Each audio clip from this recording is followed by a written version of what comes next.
you please stand and join me while we honor our country and state flag with the Pledge of Allegiance? I pledge allegiance to the flag of the United States of America and to the republic for which it stands, one nation, under God, indivisible, with liberty and justice for all. I have the Texas flag. I pledge allegiance to thee, Texas, one state, under God, one and indivisible. I think Mitchell did that because we could get along. Thank you very much. Item 3, is there anybody signed up for public comments? Nobody at all, okay. Item 4, consider an act request for adjustments. Mike, is there any requests? There's a request that was presented last month, if you remember. Customer called, had a leak. A customer called our office, wanted to know if their meter was showing a leak. We identified the meter was not showing abnormal usage, any high usage. This particular customer owns 2 lots and has his own personal water well. So we believe the customer believed he had a sprinkler leak. That's what his water well runs. I've got our superintendent here, Randy Edwards, in case the customer showed up, which he indicated he was going to be here, in case there were any questions about what happened in the field. We believe the customer took it upon himself to dig up a wet spot in his yard, thinking it was his sprinkler line. It turns out it was our service line. It was not going through his meter, which is why we didn't show we had a leak. He sent us a bill for his efforts to find, quote, our leak, and he wanted to be reimbursed. And we discussed it last month. The board declined to act on that. I informed the customer, and he said he wanted to come today to talk to the board in person. I don't know where he is. Okay, well, we ruled on it last month, so we don't have to take any action on it, correct? Correct. Okay, I'll let him know. Okay.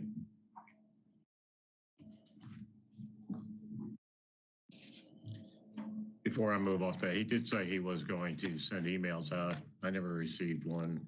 He said he sent an email to your address, Bob's your address, and Hartley's address. That's all emails he had. It was from your newsletter that you put out. And I never received an email. I never did. I checked last night before. I'll send you what he sent me. I was copied. I'll send it to the whole board. Okay. Okay, just want to clarify one thing. He didn't ask us to come out at all.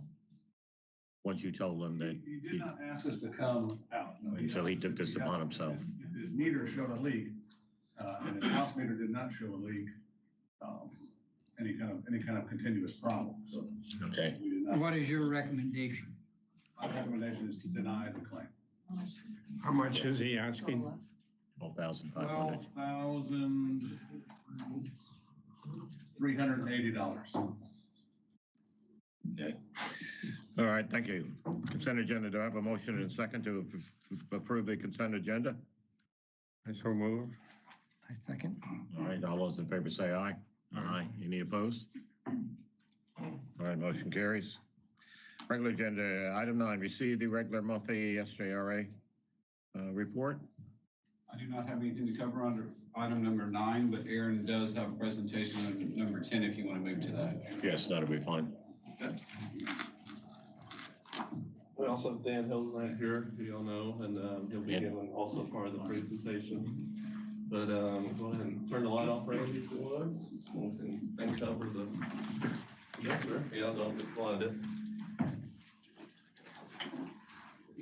So my name is Aaron Shenwolf. I know several of y'all know me, but there's probably some that don't. I'm a project manager with this Sandstone River Authority, our technical services department that covers and serves all the different operating divisions of the River Authority.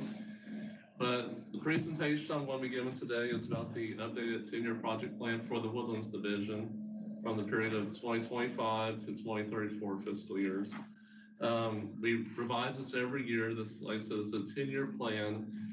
Key focus of this presentation will be an overview of what are the projects that are either ongoing or will be continuing into FY25 or ones that have are about to start. And before I get going on that, I'm going to be handing out a copy of the presentation. Oh, you want to do it, Dan? and Are we also gonna- the 10-year gonna have project one plan. now?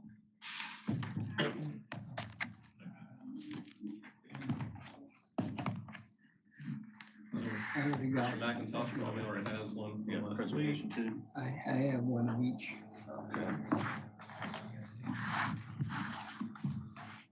Thank you. So as you can see, it's a fairly large binder. That's the one that contains all the projects for the 10-year period, all the detail, all the budgets, all the schedules.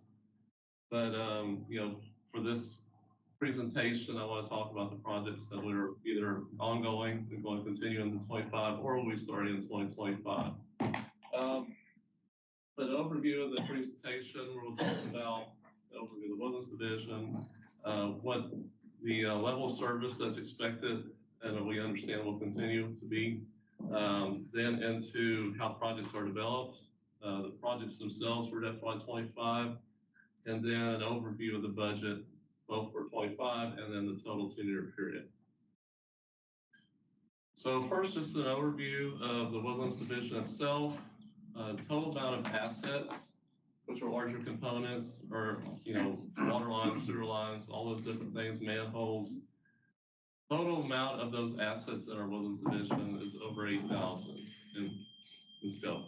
We also have all the little minor components, capacitors, different switches, things of those natures that we don't consider assets because they're easily replaced. But when you get to the bigger items, we do have 8,000 assets plus, which have a replacement value of roughly $2 billion. Now, level of service over the years, we've been told and we've provided award-winning facilities, no to limited disruptions in the service for both water and wastewater. We've had one boil water notice over the past 50 years, and that was on the customer side of the sample site, not even in our system, but we had to report it. But our understanding is that you'll want to continue to have a system that's reliable, and when you turn the water tap on, water comes out clean, it smells good, it tastes good. And when water goes down the drain, you want it to go down the drain and not come back on you. So out of sight, out of mind. How projects are determined? Well, we have a comprehensive asset management strategy, both in a plan format, also in a enterprise asset management system software where work orders, where corrective maintenance is captured for all these individual assets as it occurs. It keeps track of the money that's spent on those assets, the remaining useful life of those assets, and what the criticality of those assets are, both in terms of condition and also what if they fail, what is the result of that failure. Also, we have studies that have been occurring, and I'll get to that in a second a little bit more. And also, when regulatory changes do occur, we have to address those in the project plan with projects that have to occur to keep us in compliance. As far as those studies are concerned, over the past few years, we have done numerous studies. Here's an example of 5 of them that probably make up about 90 to 95% of the projects you see in the project plan. Ranging from the ones that cover the new wastewater or water reclamation facility and wastewater improvements, to water wells, to water system assets such as the AC water lines and ESTs, water wells, gravity lines that are not addressed in the part of the optimization project, and then wastewater facility number 2, which is different than the water reclamation facility we've been talking about, where ongoing maintenance and projects need to occur to keep that system and facility in operating condition. As far as the total 10-year project plan, the main key projects, big ticket items, are the water line evaluation renewal, the new elevated storage tank, and on the wastewater side, the new water reclamation facility, and the optimization of that collection system to that new water reclamation facility. So first of all, and I want to go into those, those projects like I talked about that are either started and keep going into 25 or about to start in FY25, so starting in September of this year. So AC water line condition-based assessment, this is a project that was requested and approved, budget was approved when the vote came in and approved the excess funds to be used for this project. But this is a project that'll be going and looking at all our AC, asbestos cement water lines, doing data analysis, field and laboratory testing, both in a destructive manner and a non-destructive manner. Also looking at the socioeconomic impacts of when you have water disruption, what can that cause in your community and what are the costs of that? But that'll result in a prioritization of water line replacements, both by location, and then also accompanied with the scheduling and those cost estimates for those projects. But the cost of this project is $1.6 million and anticipated to be completed in July of 2025. But that's a map right there of all our AC water lines. Next project, and this has been previously approved, it's ongoing. This is to take 5 lift stations, which are just upstream of where the new water reclamation facility will be, and taking those offline to then convert what's a pump system to a gravity system, much simpler system, much easier to maintain. And you'll have one main gravity line that'll go from just upstream of where you see lift station 5 there to the new water reclamation facility. A study has shown that over about a 35-year period, you would have a cost savings by taking that operation and maintenance costs out, renewal costs for those lift stations and the force mains they have out of service. You'd save about $30 million over that time, plus just the small ongoing O&M maintenance costs that you have, electricity, replacing pumps as needed, things of that nature. But also you will hopefully alleviate, I should say, odor and noise issues that could occur with lift stations by taking them out of service and abandoning them. Elevated storage tank number 6, also previously approved. And let me mention that most of these projects have been in the project plan for 1 or 2 years at least, if not more. So just mention that as well. But this is a preliminary design phase. We have been under variance because we are under capacity for elevated storage. And to meet 6th and final accounting requirements, we do need a new elevated storage tank when that variance expires. So this elevated storage tank we built in the northwest corner of the Woodlands. Also, it helps with additional demands when you have them, such as fire flows and high demand periods during the summertime. And it alleviates risk if you have another elevated storage tank nearby out of service. If you have a fire or something like that, you take away the risk of, losing elevated storage capacity and drying up the system. South Shore gravity main rehabilitation. You can see the condition of these lines from that photo at the top right. But it's also underway. It's in the final design phase. But this is for the rehabilitation of the system directly just north of that lift station 5 that we talked about in that previous project. But this is to rehab about 6,700 linear feet of 42-inch and 36-inch ductile iron pipe in those areas you see, and that where the colorized sewer lines are shown on the map. Wastewater facility number 2, tertiary filter improvements, also a project that's been previously approved and underway. Previously, this is a 3-filter system at wastewater plant 2. Currently, we need all 3 filters to handle the permitted peak flow. However, when we put in rehab basin 3 previously, we were able to find out that replacing a sand filter, which is what those 2 that we're going to rehab currently are, with a cloth media filter, you can triple the capacity of those filters. Also, the O&M costs are much less. By doing this also, we can take one basin offline then in the future and not have to worry about busting our permit or having to not be able to filter all the effluent water that comes through the plant. But this project does not change the permit capacity, just to make sure you're aware of that. Lift station number 1, gravity main bypass decommissioning project. Project we identified that allows us to take another lift station out of service, separate from those other 5. This is also connected to that South Shore project. Originally, when this lift station was put in place back in 1975, a force main went down to wastewater plant 1. However, that force main has heavily deteriorated.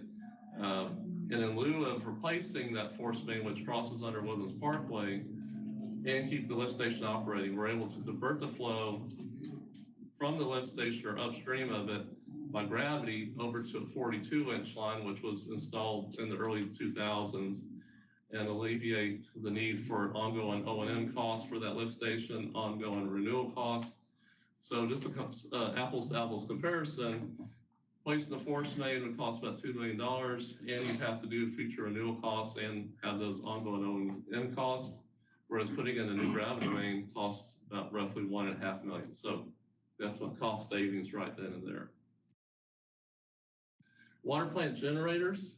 So this applies to 3 of the 5 water plants that we have in the Woodlands division. This is a water plants that were built primarily originally to handle groundwater and have storage and treatment on site or chlorination.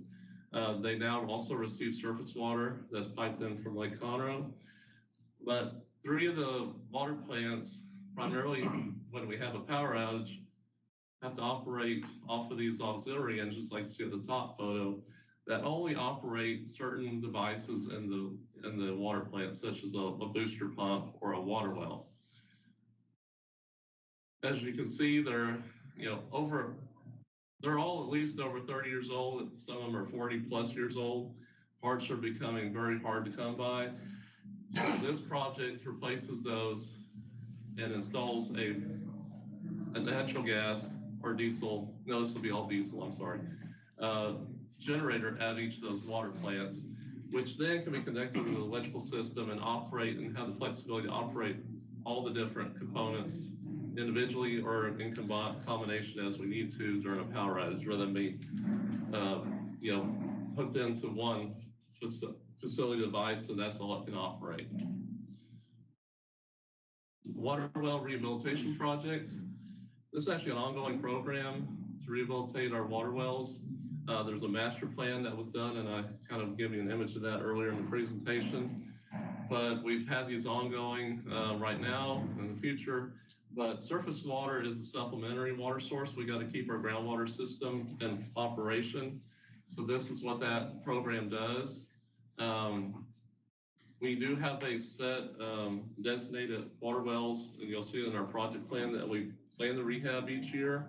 However, we do have the flexibility if a water well in our system were to have a mechanical issue, we could swap those out as needed to keep all our water wells in operation. Last project I want to highlight, and Dan will pick up a little more detail after I talk briefly, but this is the new water reclamation facility to replace wastewater facility number 1. So far, we've gone through phases 1 and 2, and that's what identified was approved by the stakeholder group to go forward with the new MBR facility. To move on to phase 3 for preliminary and final engineering, we will need MUD approval for that. But just to reiterate, this current facility does not meet TCEQ design criteria, and Dan can talk about a little bit more about that. But the land acquisition process has been approved and is currently underway. So Dan's going to talk about a little bit about schedule and impacts and hand it over to him. All right. So I know you all have heard a lot about this project, so I'll try to be short and keep this moving. But this is something since at least December of last year, we've talked about a schedule of how we continue to move this forward. During that time, we presented that we would hopefully work up towards a supplemental agreement with the MUDs, which is a reminder, that would be with individual MUDs, not a majority with the trustees. We scheduled that hoping for an April 2024 timeframe to be able to get those agreements in place and move forward with further design phases for this water reclamation facility. Something else, just as a reminder, we did provide a draft of that supplemental agreement to all the MUDs in the January timeframe. So this is not something new here. This is an overall schedule of kind of going through the design and construction phases, assuming we would start in April 2024 and complete and have a new wastewater treatment facility, water reclamation facility started up in fall of 2030 timeframe. Big picture here is these things don't happen overnight. This is something that is a multi-year process to design and construct. So second schedule. So this is something to where if there's significant delays on starting design of eventually construction of this project, so hypothetically, we put December 2025 on here. So that would be, over a year, year and a half delay before we get approval to move forward with financing and funding for this project. That pushes construction out essentially the same amount of time, year and a half, close to 2 years. So what are the impacts of that? What are the impacts of a delay? We're constantly fighting inflation. We're constantly, fighting potential increases in costs. So what we tried to do is to put together essentially a list of everything we could think of that would need to be either rehabbed or replaced, rebuilt, if there was a significant delay to the project. So taking a step back, we've already put projects on hold. Some of those major capital expenditures for replacement of infrastructure at wastewater treatment facility 1, we've already postponed that because we don't want to have essentially sunk costs if the preferred and selected alternative moving forward is to replace the facility in its entirety.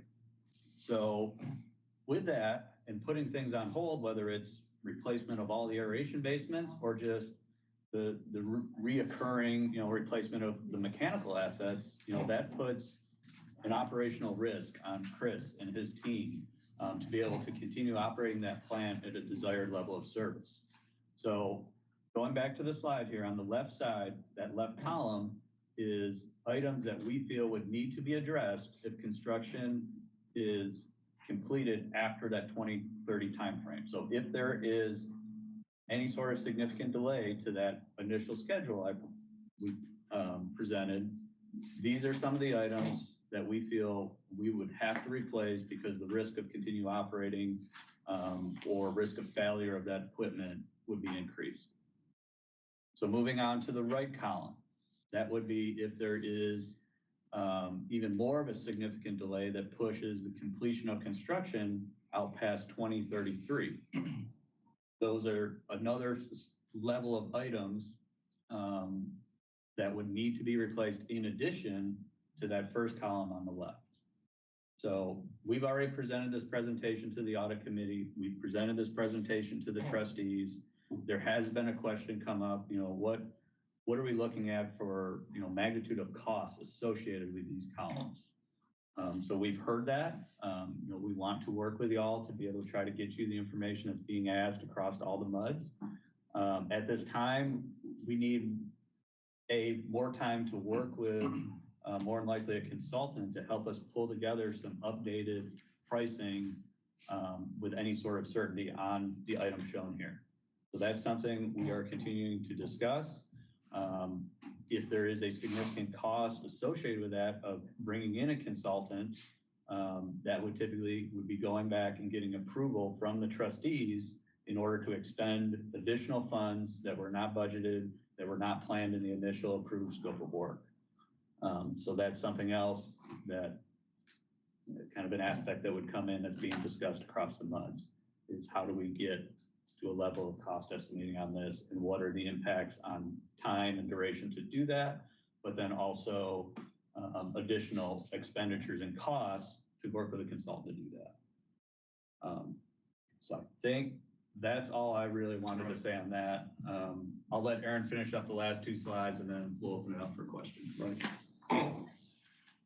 So going back to talking about the projects that are ongoing or about to start in 25, this is a summary of the funding sources for those projects, both on the R&R side, and then also we have bond funds that are remaining from a 2017 bond that we're able to utilize to fund about over $21 million worth of projects. So you can see the split and the funding source for and the amounts for those 2 funding sources on the projects that are ongoing or about to start. For the projects that will require a new bond, and we kind of glanced over that with the water reclamation facility. Also, you have the conveyance optimization, gravity main rehabilitations on the wastewater side, and then on the water side, it's AC water line replacements, the new ground storage tanks to replace the existing one, and the new water well. You can see roughly the cost over that 10-year period is in the magnitude about $600 million. And in summary, grand total for the entire 10-year period, the C4 R&R projects, a little over $87 million worth. 2017 bonds, again, you saw it before, a little over $21 million. And then for the non-funded projects that will require new bonds, a little under $600 million. For grand total over that 10-year project plan period of a little over $700 million. With that, thank you. I'll open it up for, me and Dan will open it up for any questions right now. And if you have any in the future, you can always forward them to Eric and he'll get them to us. So, any questions? Those numbers that you shared, that doesn't include the impact if it was delayed at all. No, sir. Well, that would all have a big impact on what those final numbers would be. Correct. And of course, you got also think about inflation and things of that nature if you push it back as well. On the new facility, it's one of the costs more. The slide you showed on the AC water lines. The study. Yeah. It all been approved, scheduled and everything. I mean, I think we've been talking about what's going through the town center and that section through there. Has that all been factored in there? Is that going to be first or? Well, it's been designed. For this evaluation will look at all the AC water lines in the entire system. We anticipate that town sewer water line probably will be the first one, but we got to see what the results of the study are before we, put that in stone. We also talked about prioritizing the testing on that town center line too, because we're trying to, do a testing representative across the entire system.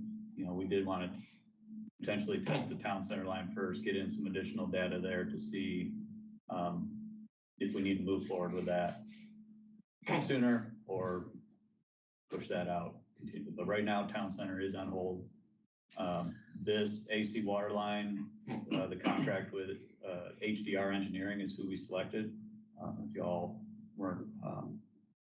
didn't know that, but that is currently on our March board, our SRA board for approval.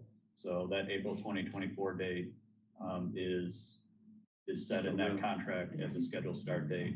And the July 2025 is what the consultants provide us with anticipated completion date. It's going to take a lot of scheduling with the township and everything. Be a lot of disruption through there, won't there? I think the goal would be to minimize it and go through and try to select locations to do any sort of excavation and destructive testing sampling to where it would minimize impacts to the community and the public. So that's something early on we'll be working with the consultant is to select appropriate technologies on the non-destructive side. Where would you do that testing? Where does it make sense? And then also on the destructive side, where could we take representative samples across the system without having major community impacts? Find locations where you can isolate a section of line and not put people out of service, things like that. So, but you're right. In short, there's a lot of coordination with Woodlands Water Agency, township, county, etc. Anybody have any questions? Thank you. All right. Thank you so much. Thank you very much.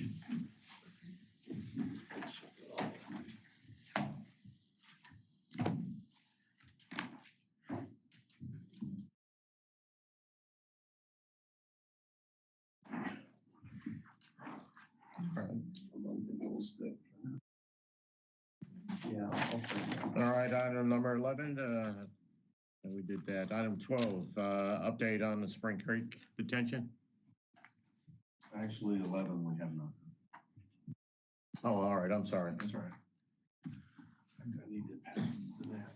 Yeah, yours. Item. It's already here. Thank you. As we mentioned last month. I have one. You have that. You don't have that one. Thank you. Yes, sir. As we mentioned last month, we've been working, Adam, Brian, I, Maureen, and others have been working on a kind of a summary as questions came about the last few months about, how are we going to fund some of these larger projects long-term, thought it was important that we look at some of the options for how we might be able to do that, because the numbers are big and it could have certain impacts, whether it's on the water bill or the tax side or whatever. So we wanted to put together kind of a summary that identified a few options.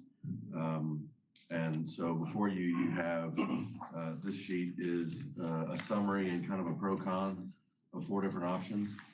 And then the larger sheet is actually I guess, a debt service pro forma, best way to describe it, to identify what the effects of the, really the projects you just saw, how that would affect on the tax side.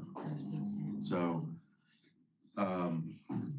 just to briefly, not going to read the whole pro-con to you, but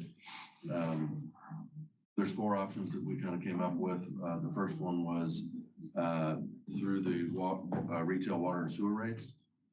And that would include basically SGRA selling bonds, identifying a wholesale rate necessary to cover the debt on those bonds, and then that wholesale rate would be passed through your retail customer billing. And you can kind of see there what the effect, it's slightly different for the different MUDs, but generally speaking, it would move the water bill to somewhere in the $250 range or so. That's per month. Per month. That's correct. That's right. What is the average? About 104. No, now, okay. Except Again, this if is you take- typical bill. If you take the top 20% and the months of June, July, August, and September, their bills are double that amount. So if a person has a $300 water bill and you increase it by 50%, they're gonna have a $450 bill every one of those months. And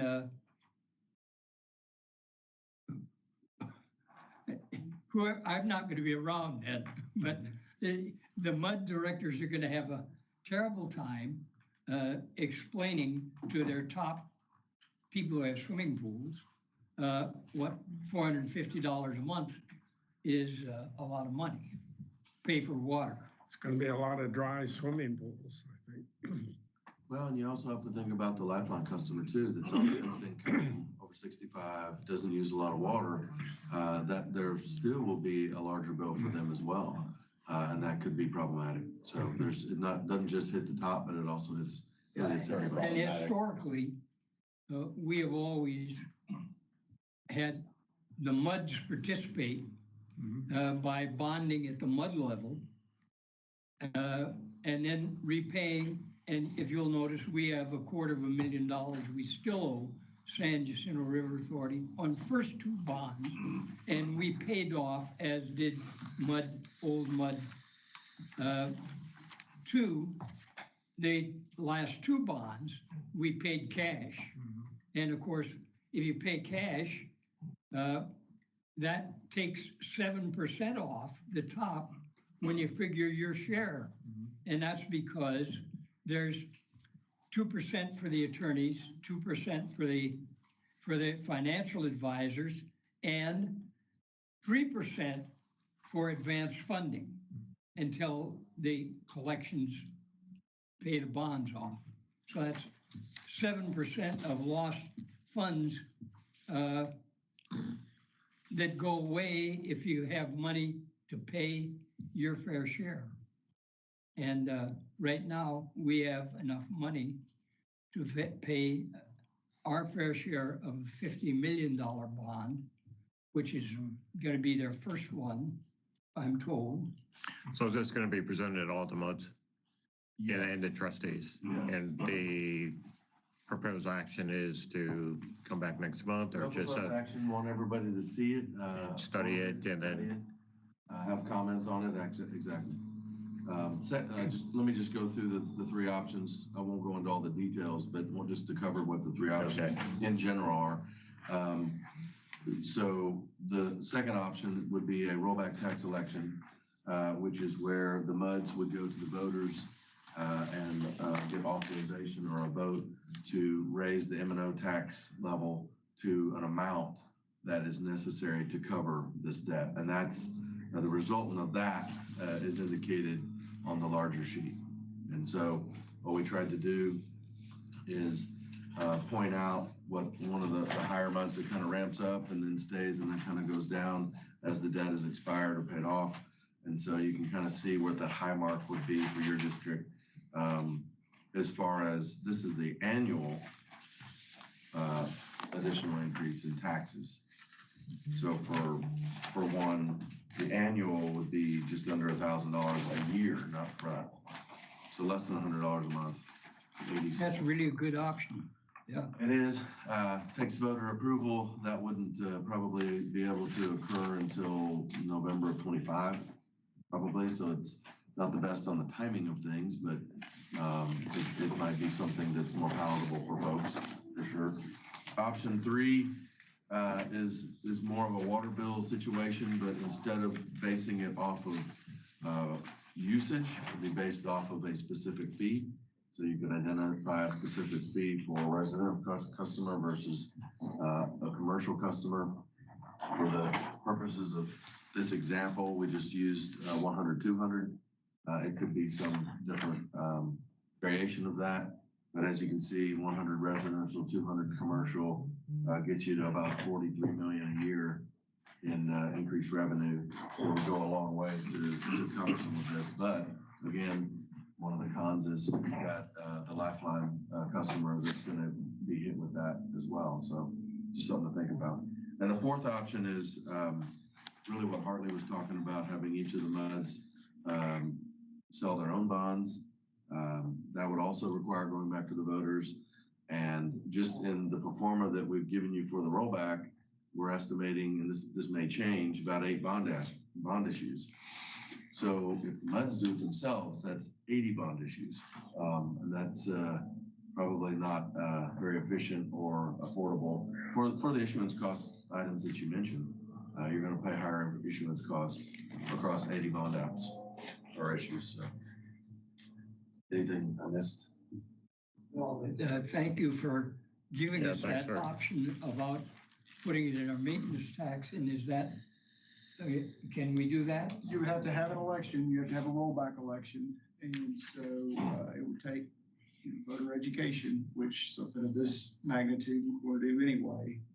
But I think our recommendation to the board would be, if we go that route, go and get the maximum rate that you would need, not incrementally and have 7 different rollback elections, but have one for y'all's district at the 2106 plus your current tax rate of 0695. So whatever that total number there is, probably about 28 cents roughly, and get approval for that full rate. And so then you would have that as your new starting point for future calculations of the rollback rate.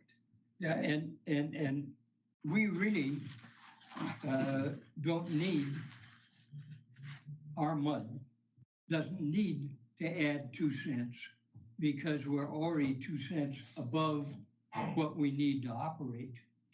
Yeah, that would be for the board to decide when you went for a rollback election. One thing we have talked about a little bit is one of the benefits you may have in time besides avoiding multiple elections by going to that maximum necessary rate is you would be able to set aside in a separate fund, if you'd like, these additional maintenance tax revenues before they would necessarily be needed by the River Authority, which would give some districts potentially the ability to opt out of. We already have it. Either opt out of a tranche of bonds or reduce the amount of participation that you would have to, or the amount of bonds that the River Authority would have to issue, which would lower issuance costs and interest costs, et cetera. So you basically set that maintenance tax money aside. It would accrue interest over time. And then you could use that either to pay for your pro rata share of a tranche of bonds, or if you had gathered enough in excess of a particular debt service necessary for a tranche, you could potentially, buy out, best case scenario, or buy down your participation in a particular tranche of bonds. That's the thought. Now, we have to do more analysis as we got closer to a particular bond issue to see what that would ultimately look like, but that option is there because you would be levying the maximum maintenance tax necessary for ultimate debt service before that debt service would ultimately be incurred. Is this that option? Yes.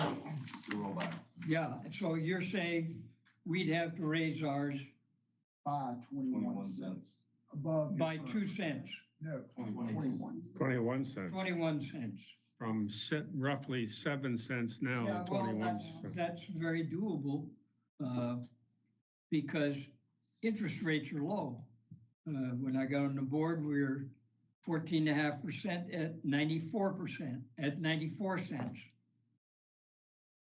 Well, for matter of comparison, look at option one versus this and option three versus this. So option one, if it's $148 a month increase is what Eric's saying, at $1,776 per year, that 148 times 12 versus 971. If you own a house that's the average homestead value. Now, it's less or more than your, incremental increase would vary, but that's a good amount lower. And then the flat rate option that Eric's got on option number 3 for residential, notice that total revenue per year is 43 million. So that's not times 10 years, that's 430. That's not enough. You're going to be about 170 million short of what they're showing at about 600 million necessary. So this doesn't get you all the way there. But even at that number, that's 100 a month, that's $1,200 a year for a residence versus. That's average residence. Correct. And if you go to Old Mud 2, how many of those, what percentage has swimming pools? Pretty high percentage, plus. Over 50%. Plus big lawns too. Yeah, and big lawns, and, we really, our mud really was have a problem if we put it in the water and sewer rates. Oh, yeah. All of it.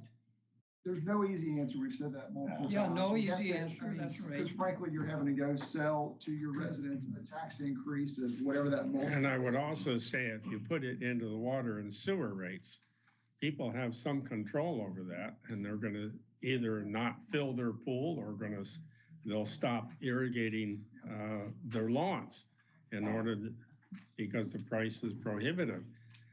And so we could fall short of getting the money we need. Or if you have a lot of big rainy year, people's water bills will go down. Where option 2 with a rollback, that's money certain. However, that is a fixed cost, and it's independent of the water usage, and it's based on the value of the home.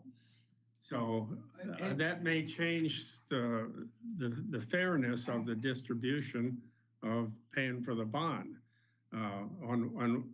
because people with expensive properties are going to bear a bigger share, and yet their water consumption may not be any higher or maybe lower than some other people. So but another argument is they can probably best afford it, the people with $1 million homes. So it's No easy I answer. think you're we're right. missing the point here, though, whether a person's got a swimming pool or $1 million home. I think we're missing the point of how it impacts the majority of the people out there.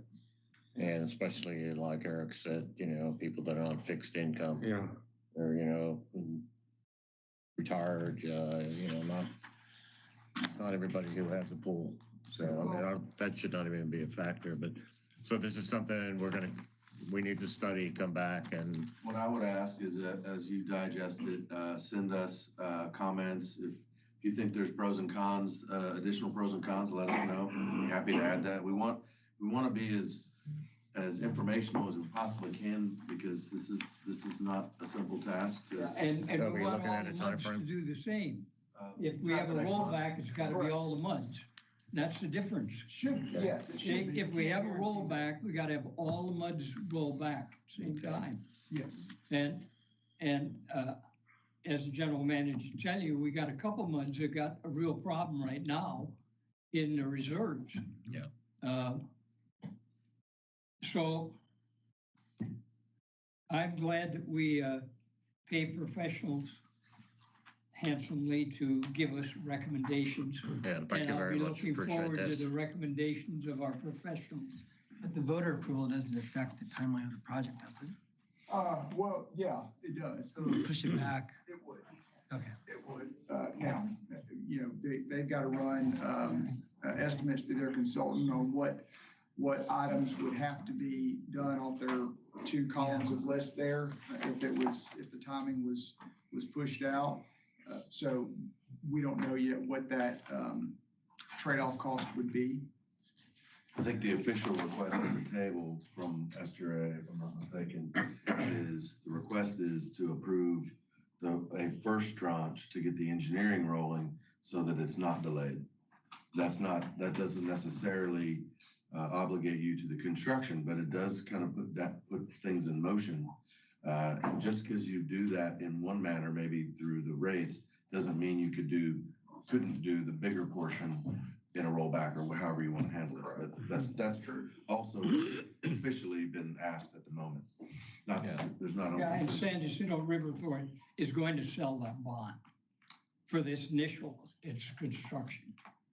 Was that about a $50 million bond? 40, I think we're looking at. 40? 40 million, okay? And that's gonna happen one way or the other, because Well, we don't have time. It's got to be approved by the districts. They don't. Yes, I understand. Okay. Thank you, Eric. Appreciate it. All right, now 12, I received an update on Spring Creek detentions.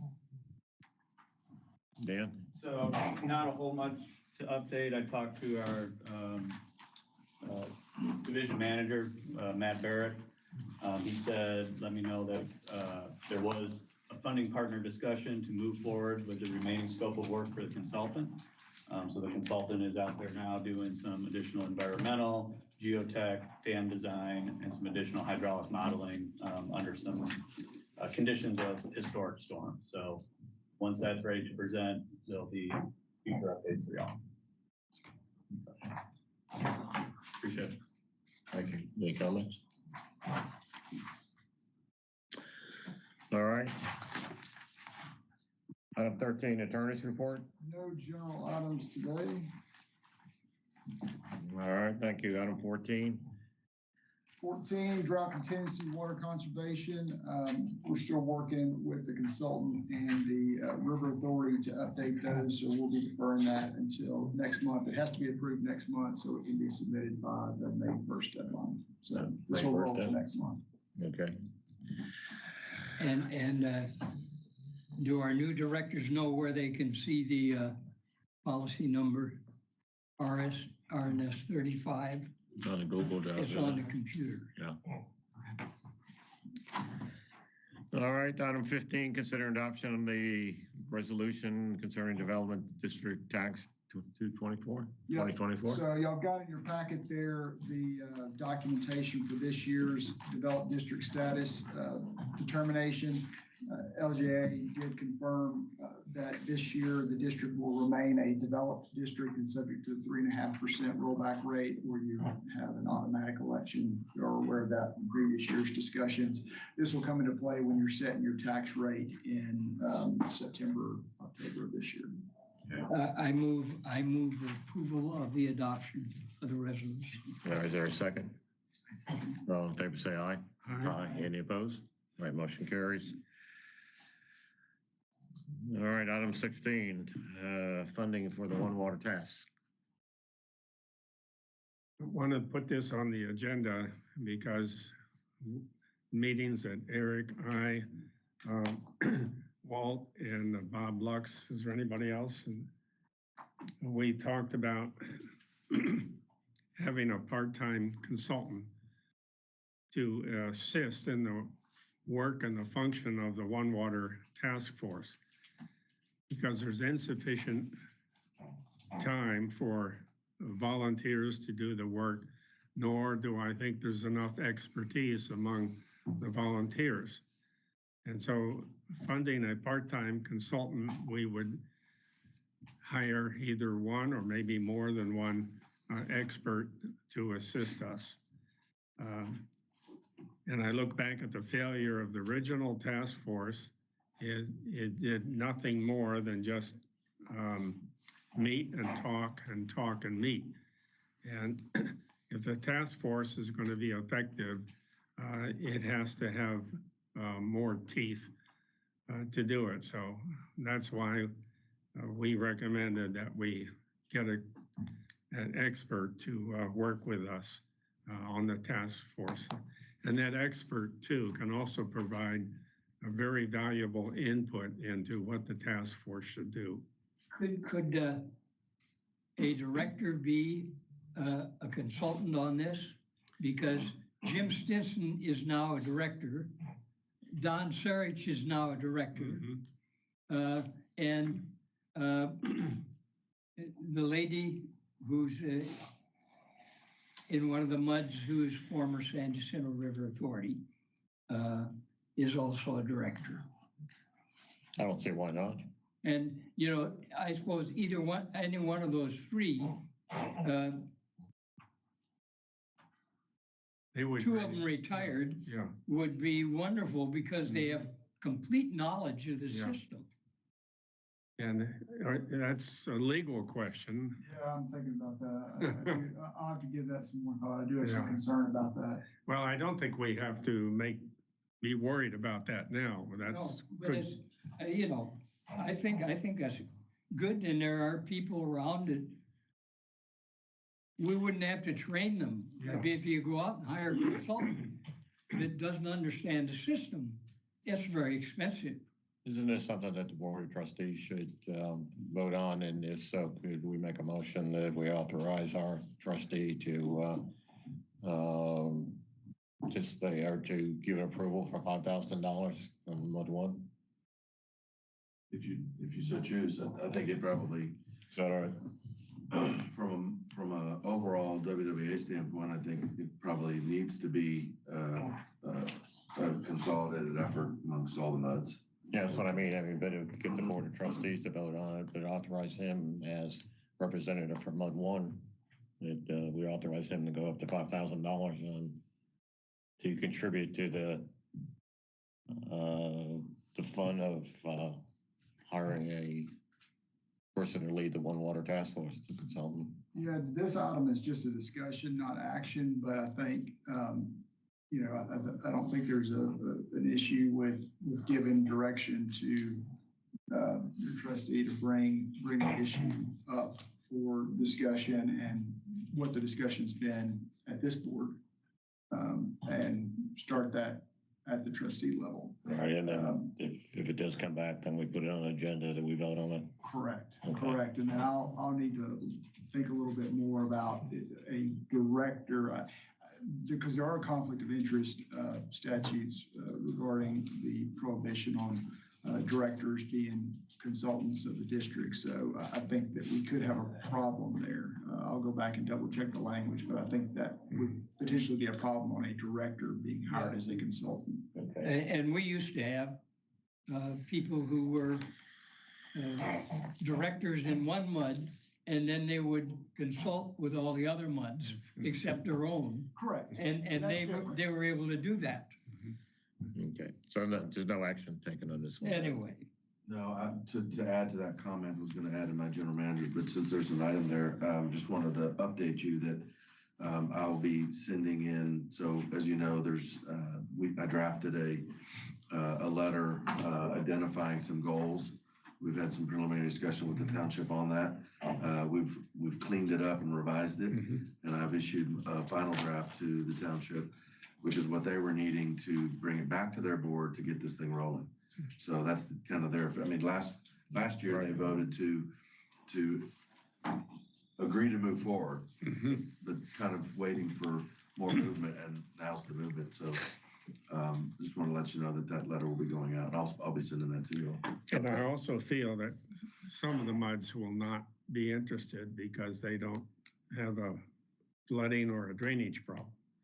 So, well, just like the Spring Creek study, only 5 MUDs participated in that study, and I'm guessing that that may be the only same 5 MUDs that are willing to pony up some money. And some MUDs just don't have the money, like MUD 36.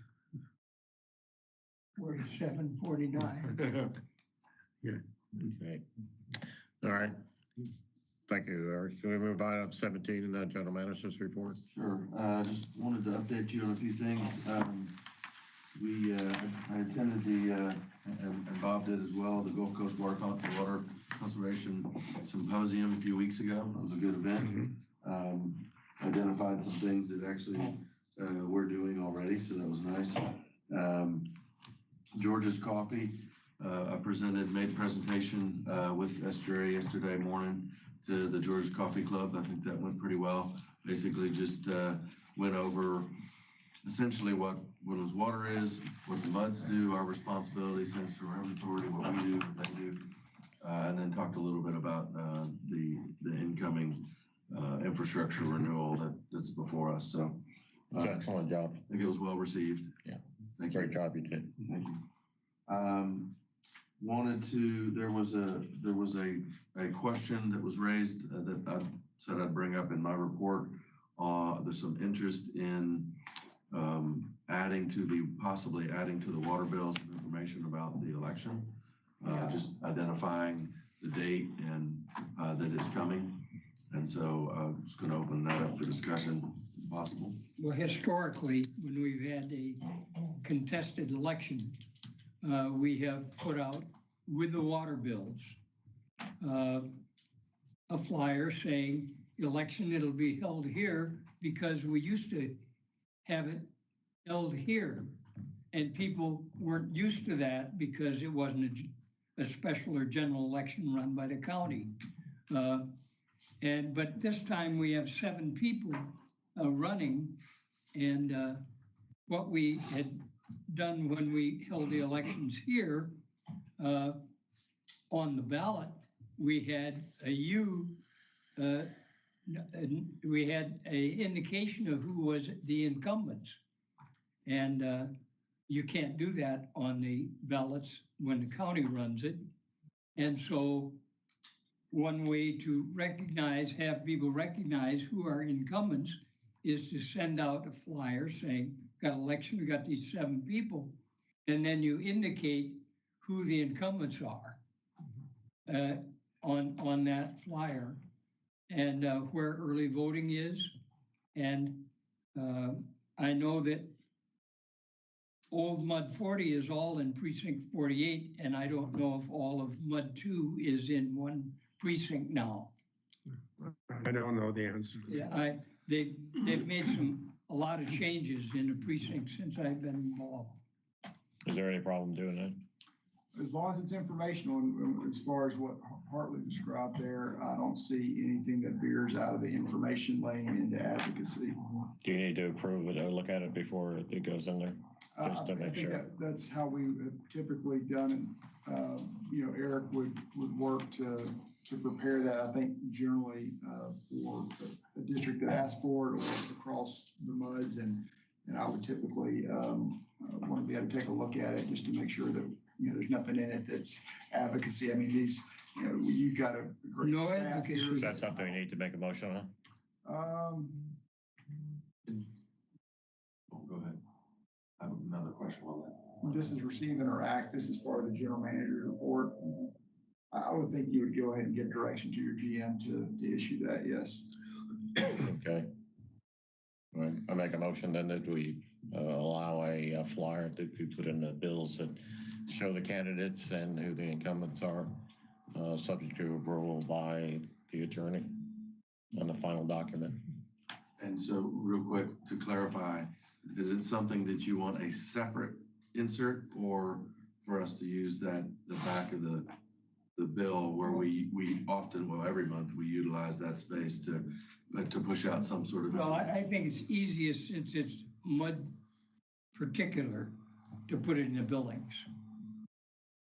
Well, they like both we get did a the- billing envelope, but you want it actually on the bill sheet, which on the back, there's a, No, no. I think well, it's like our annual report was last bill is what I would recommend. Yeah, I was just asking clarification. I think a separate sheet would be, Then they can More tear it out and visible. take it to the polls with them. my motion's there a second. All in favor, say aye. Aye. Any opposed? Did you vote, Hartley? Yes, I did. No, okay. All right, one other thing, just wanted to point out, WWA was the recipient of an award that will be presented to us at a upcoming conference. The AWWA Water Environment and AWWA and Water Environment Association of Texas has given us an award for, the award is called the Watermark Award for Communications Excellence. And so we applied for that over the last few months, and we were selected as the winner of that for our strategic communication plan of 2023 and how we went about it last year. We So, can thank John for that. absolutely. Well, the whole PEC. Yeah. Go ahead. With that, I'll pass it. Morning. Let's see, page 48 is your communications report. Brief one for you this month, I promise. I did want to give you some stats on the annual update that went out last month. So of your 2,500 plus accounts, we sent out emails, about 1,000 opened that email, looked at the report. That's almost 40% of your total accounts. Remember, we don't have everybody on an email list. We have just under 70% of your accounts on email. So it's good that you also did the bill stuffer too. That way we get some overlap because not everybody gets a hard copy bill either. About 70% of your folks get a hard copy bill. So we don't know how many of those folks looked at it, but we do know that your page views, your web page visitation nearly tripled since those reports went out. So folks, we have every indication that folks were looking at that, they wanted it, and that drove further interest in MUD. So, some more positive stats here for you. As you well know, WaterSmart is probably our #1 customer support tool. It is a primary focus of ours to continue to ramp up registration. We're right around 40% of all accounts are now registered with WaterSmart.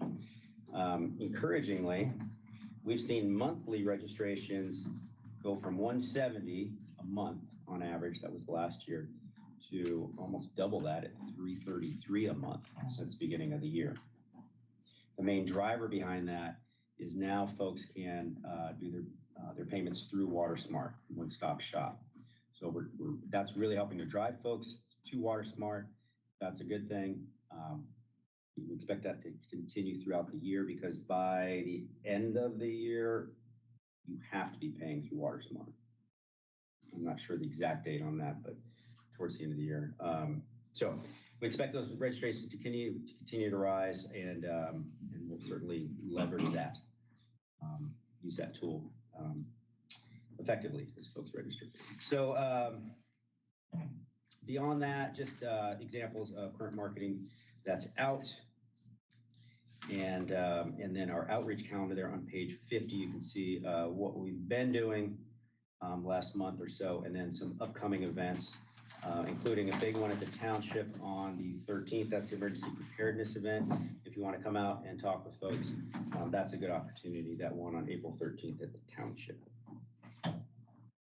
And I guess just to end with a question for you, did you want to stuff that election information in this upcoming April, March bill, or do you want it to go out in the April bill that will go out? It's got to be in the next bill because the election's early in May. Yeah. So this coming bill. Yeah. Okay, we can get that done. Okay, thank you. Any questions for John? Yeah. How much money are we going to save since the Woodlands magazine is only gonna be every other month now. Well, and we're not advertising anymore. It's a different business model. The township, is assuming all costs on that. So we won't have an ad in there because there are no advertisements going forward. You're not gonna put ads in it anymore? Well, they're not accepting ads. It's information only. So we will continue to have our regular monthly article, but that ad was coming in around 1,600-1,700 a month. So we'll put that money elsewhere. Good, thank you. Yeah. Eric, everything else? No, I did not. All right. Trustees report on 18. Harley, have anything? Nothing to add. Okay. We went through the same San Jacinto River Authority report that we had here.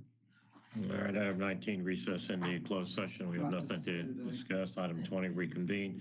Item 21, discuss any matters to be placement on future agenda. Anybody have anything they want to put on? Okay. Before we adjourn, we had a resident sign up. Can I go back to, does this fall under item number 3 or item number 4?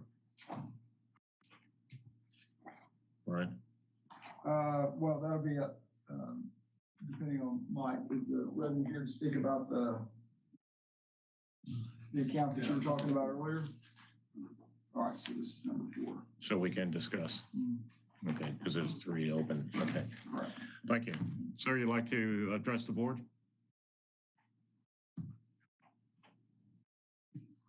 Yes, sir.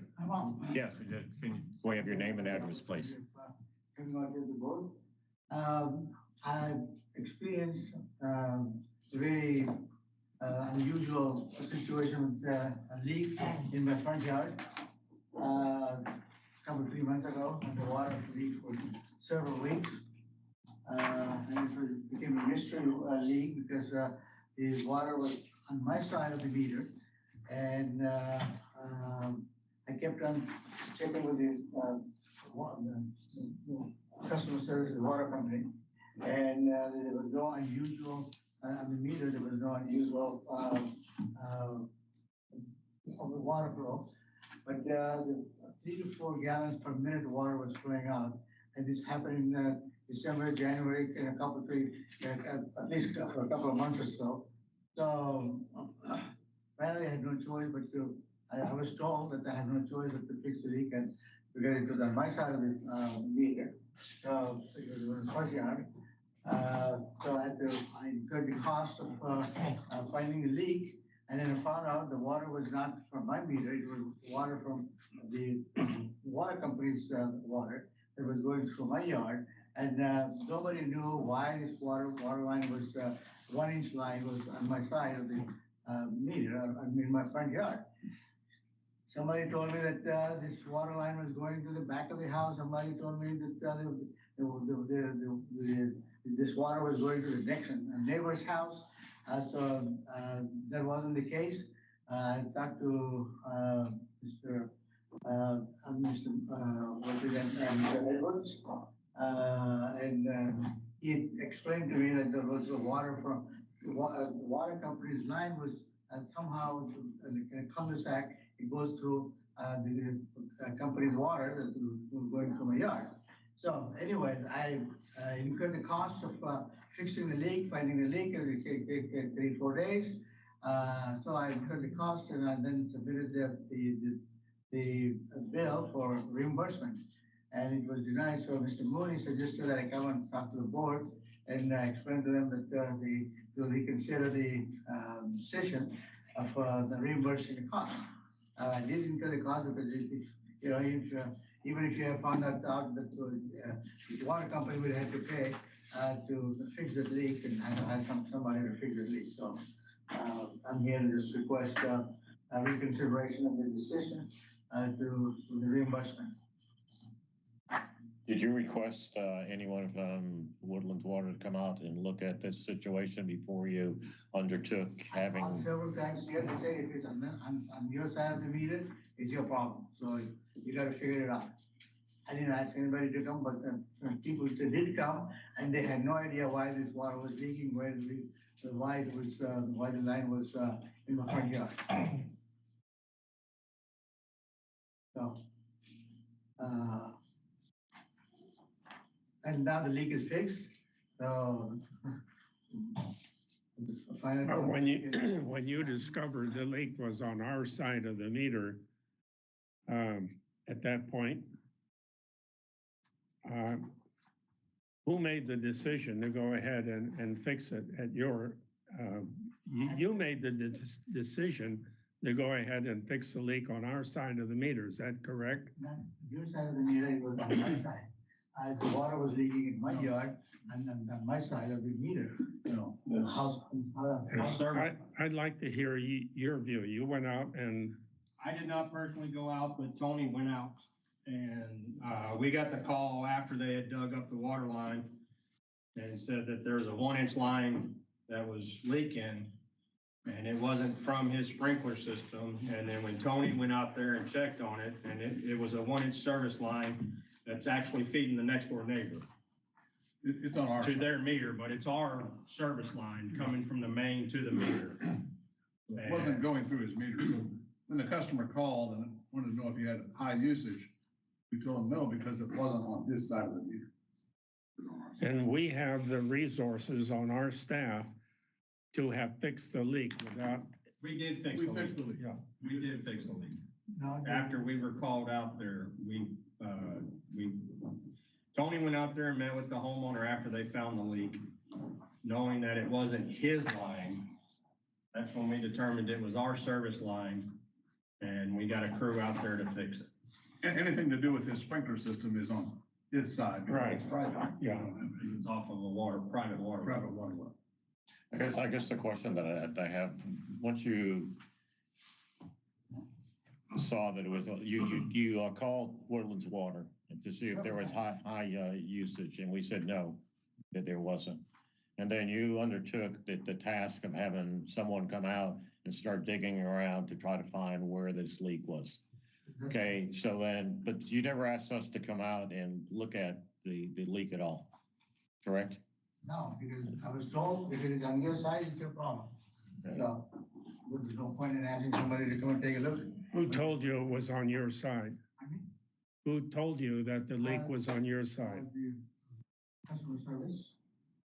We told him there was no leak on the house meter side. He has no sprinkler meter. He's not tied to our system for the sprinkler. So if there is an irrigation leak, it won't be metered, and we have no way of knowing that. Right. And since it's a private water well that's used for irrigation, it's up to the homeowner's responsibility to figure out if there's an issue on the sprinkler system itself. And again, what was the request for reimbursement?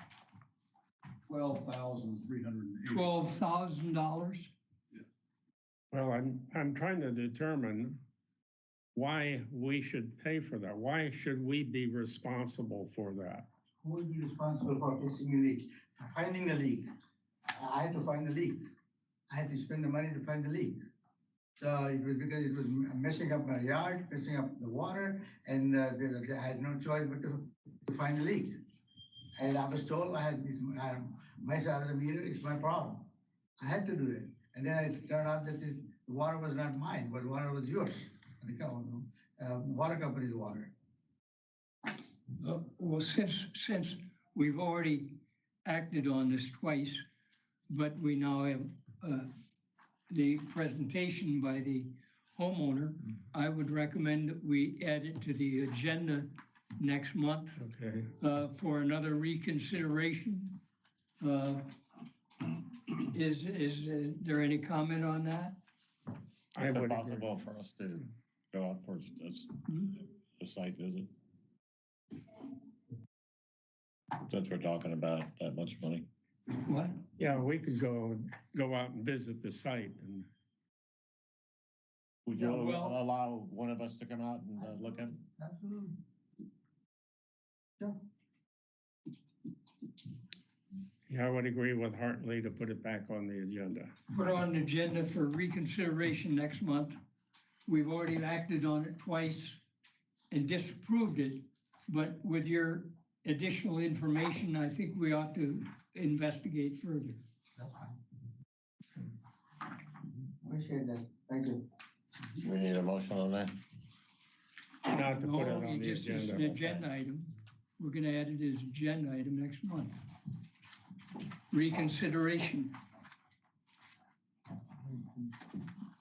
Can you coordinate setting up a visit or can you coordinate with Woodlands Water so one of us could come out and look at it and you could show us exactly what happened? Okay, that's fine. Several people have already been there. This is Tony. There was another gentleman who came over there and they had no idea where the line was. Yeah. $12,000 seems like somebody was certainly believing their efforts were very valuable. $12,000 to find a water leak is a lot of money. It is. Finding the leak was not that easy. It's 5-6 feet deep, and also there were all bushes, and there was a lot of shrubs over there. Yeah, It was not easy to find it. It was not an hour or 2 hour job to find the leak, sir. well, we have to get more information and we will reconsider it next month. And you're going to go inspect I have no along with our problem if people. somebody wants to go with me. Okay, yeah, myself and Andrew will go up. And we'll coordinate the timing. Okay, Appreciate it. all right, thank you very much. Thank you. Thank you. All right, item 22, do I have a motion and a second to adjourn? I make the motion to adjourn. All in favor, say aye. Aye. Motion carries. Have a good week. Good.